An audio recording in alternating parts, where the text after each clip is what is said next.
राघव को इतने गुस्से में देख रोमी मलिक का पसीना छूट जाता है। वो अभी तक पिछली मार नहीं भूल पाया था।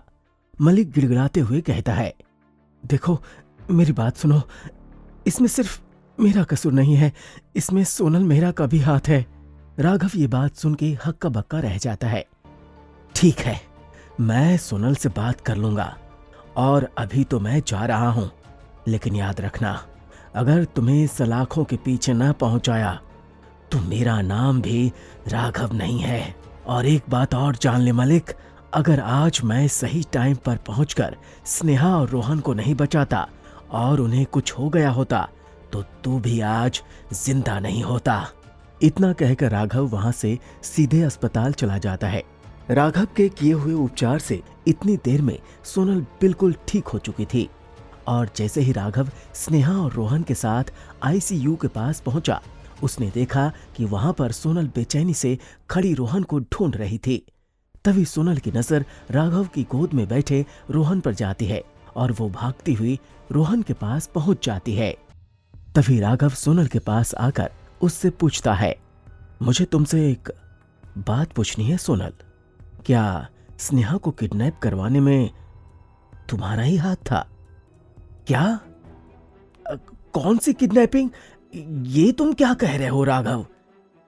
तब राघव सोनल के और करीब आकर उसकी आंखों में आंखें डालकर कहता है, हाँ सही सुना तुमने, किडनैपिंग।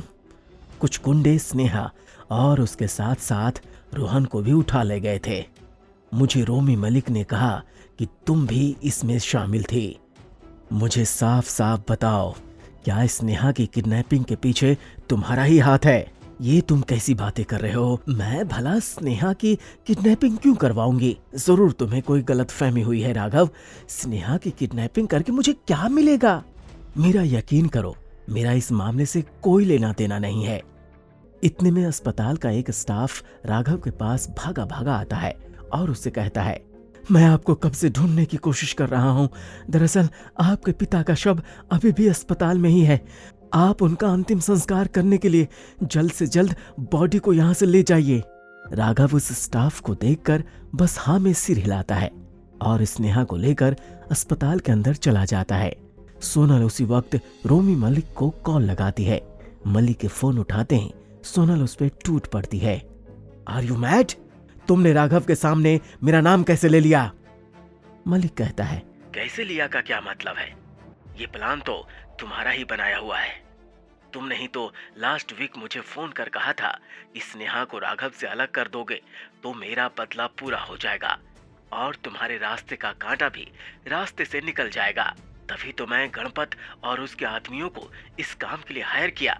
ये सुनकर सोनल कहती है, हाँ ठीक है, मगर तुम ये सब करने से पहले एक बार मुझसे पूछ नहीं सकते थे? अब हो गई ना गड़बड़, सारे किए किराए पर पानी फेर दिया। याद रखना, अगर राघव का मुझ पर शक यकीन में बदल गया तो मैं तुम्हें नहीं छोड़ूंगी, नहीं। इतना कहकर सोनल गुस्से से फोन काट देती है।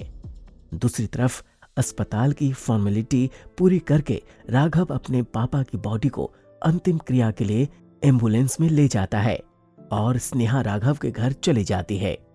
अंतिम क्रिया पे ज्यादा लोग मौजूद नहीं थे, बस कुछ करीबी और गिने चुने लोग ही वहां आए थे।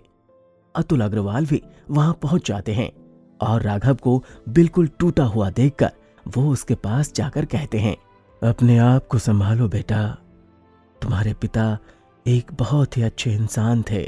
तुम्हें ऐसे टूटा हुआ देखकर उनकी आत्मा को शांति नहीं मिलेगी। एक वही तो थे जिन्हें मेरी जरूरत थी। राघव की बात सुनकर स्नेहा हैरान हो गई और उसने कहा, इसका मतलब तुम्हारी जिंदगी में मेरी कोई अहमियत नहीं है? ये जानने के लिए देखिए अगला एपिसोड सिर्फ पॉकेट एफएम के YouTube चैनल पर और सुपर जमाई के सारे एपिसोड्स को सुनने के लिए डिस्क्रिप्शन में दी गई लिंक से डाउनलोड कीजिए पॉकेट एफएम।